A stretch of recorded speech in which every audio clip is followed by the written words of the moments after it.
Hey everyone, welcome back. Today I'd like to take a look at the Rivian R3 design. This was inspired by some of the greatest names in rallying. The design team had to gravel through Lancia Delta, Integral, and the Audi Quattro Coupe from the 1980s. So these are some reference images of those vehicles. And I've got to say, it certainly has a strong resemblance of these vehicles. The Audi, the Lancia, but also the Lada, the Volkswagen Golf. Rivian has created something of incredible design. And I think many automakers out there are going to be really upset that they did not do this first. Honestly, it is a wonderfully beautiful vehicle. Looking at the design of the spoiler on this vehicle, all it really needs right now is a slightly different design of the spoiler, so it looks like there's a shark fin on top. That's all it needs. It's a beautiful vehicle apart from that. Now, the Rivian R3 and the R3X took everybody by surprise, including myself. I was certainly by surprise. So when this thing entered the stage during what was only supposed to be the unveiling of the R2, the company's Tesla Model Y rival, right? That's the R2. It's a rival to the Model Y. And it's crazy that it's a rival to the Model Y because if this vehicle is reliable and it doesn't have many faults, I would say this is a better choice by far. Think about space. Think about what Americans like in a big SUV. In fact, it's hard to believe that this vehicle is starting at $45,000. That's what's crazy. Now, Rivian calls on the 80s for the inspiration of the R3 and the R3X, and I'm so glad that they did because, damn, I can't imagine not having the R3 and R3X anymore.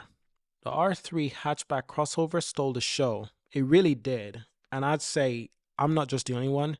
Everyone considered that this vehicle was incredibly beautiful and wonderful and very different. The EV world needs a change. And thank you for Rivian for doing this. Volkswagen tried to do this. Volkswagen is trying to relieve an older company which has similar design, but they haven't been fairly successful because Rivian has gotten to there first.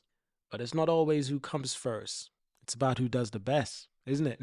Anyway, that's the philosophy that Apple uses, right? Apple never really creates anything first.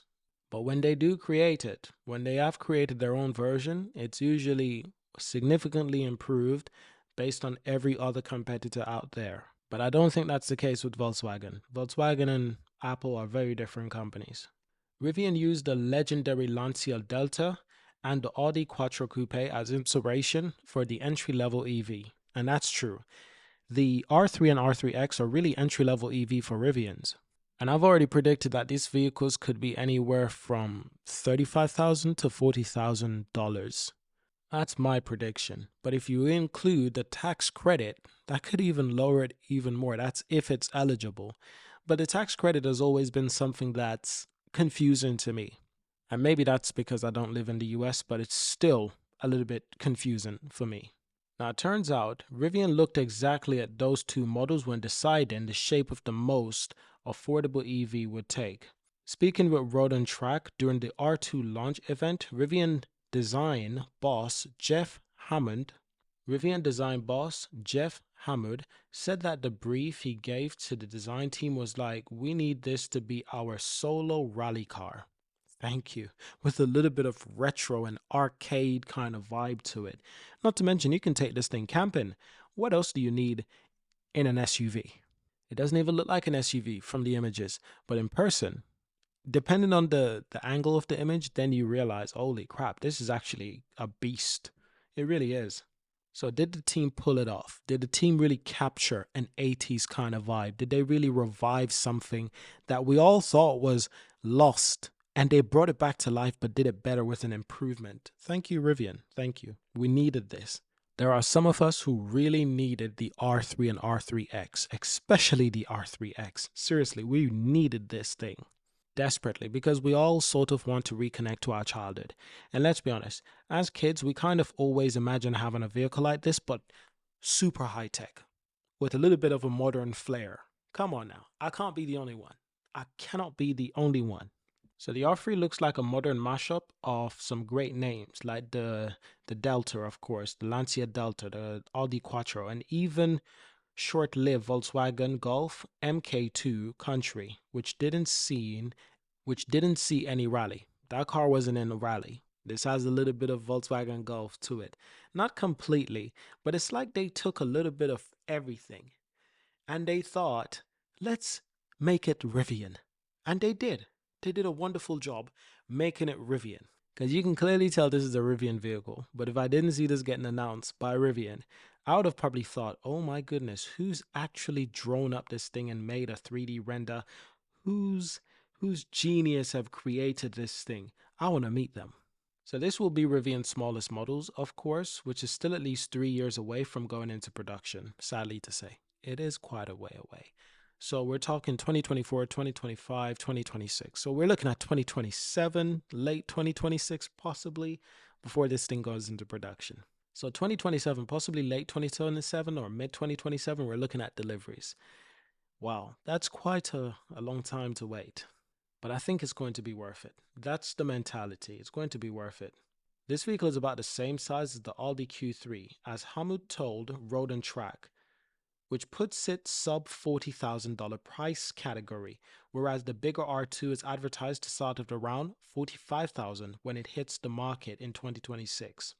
I must say that based on everything that I've seen about this vehicle, I would be more than happy with this thing, interior and all. And I'm just really happy that Rivian has gone with two different versions of the R3. Really.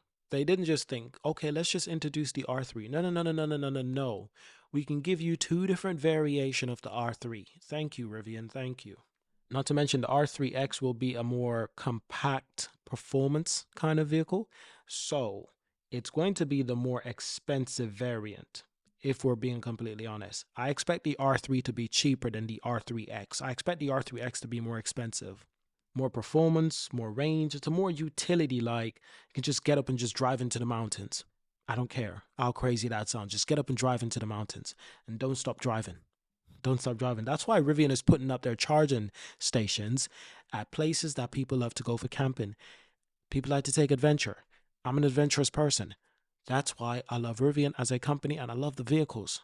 And look at this thing. It looks small, but it's not nearly small as it looks. It looks small, but it's not small. Let's get a better idea of what this looks like. Those are people in the background. You can have a tent on the roof, of course. And I think the roof is, some of the roof, it's glass. So I was really surprised that they want you to put a tent on a roof that has glass on top. For some reason, that does not sound like a good idea to me. But here's the key, very important thing. This vehicle, the tent itself, is built and designed by Rivian. Well, actually, I don't know if it's designed or built by Rivian, but I assume so. I would assume so. I wouldn't assume anything less. There's supposed to be a projector in that tent. There's supposed to be a lamp. I don't know if I want an all-glass tent. I might not want an all-glass tent. Hopefully, they have more than one version of these tents. But there's probably going to also be aftermarket tents out there. This is the R2 tent, and it's probably the same tent or slightly different. But you can also have bikes on the back, on the rear of the R3X. That's what that might look like, a real utility vehicle. So even though this vehicle is perhaps not the largest electric SUV, it is kind of like the perfect size for an entry coupe electric SUV. And there it is. Sometimes it looks small, sometimes it looks somewhat larger. But that's the R2. Again, depends on the photo. It looks smaller, but some photos it looks somewhat larger. This is an idea of the CEO standing next to this vehicle. Very interesting. How about the R3X? As you can see, he did mention that the R3X is a little bit wider than the R3. Why would it need to be wider? Perhaps to give you more space. Based on the same platform, basically the same vehicle, but a bit more built for off-roading, rough terrain, just complete adventure utility vehicle. Exactly the kind of vehicle that I would invest in. By the way, there's been a lot of comparisons between the Rivian R3 and the Lada Niva. Lada is a Russian-made vehicle, Russian company that makes vehicles. I don't know if Ladas still make vehicles. This was one of the very examples that I saw online, and I get it. Once I looked at it, I was like, okay, I get it. I get the comparisons that people are trying to make. But there are a lot of comparisons. There you have it, the Lada Niva and the Lancia Delta, of course, the Rivian R3, the VW Golf Country. So similar aesthetics. But if you really thought about it, the one that it really looks like the most is the VW and the Lada, if I'm being completely honest. But there's been a lot of comparisons being made. And it's actually fun to see those comparisons because at the same time, Rivian did a good job that it's like it's not a copy. It's inspiration. It's an inspiration because this is still a Rivian vehicle. And that's what's really unique about this thing. I really love the interior as well. They really are doing something different for the interior. And you know what? It's going to be new, but I'm here to embrace it. I really like the simplistic, archaic kind of look, a little bit of an arcade kind of vibe, sort of bring you back to your childhood. But that's it for today's video. Thank you for watching, subscribe, and I'll see you in the next one, okay? Peace.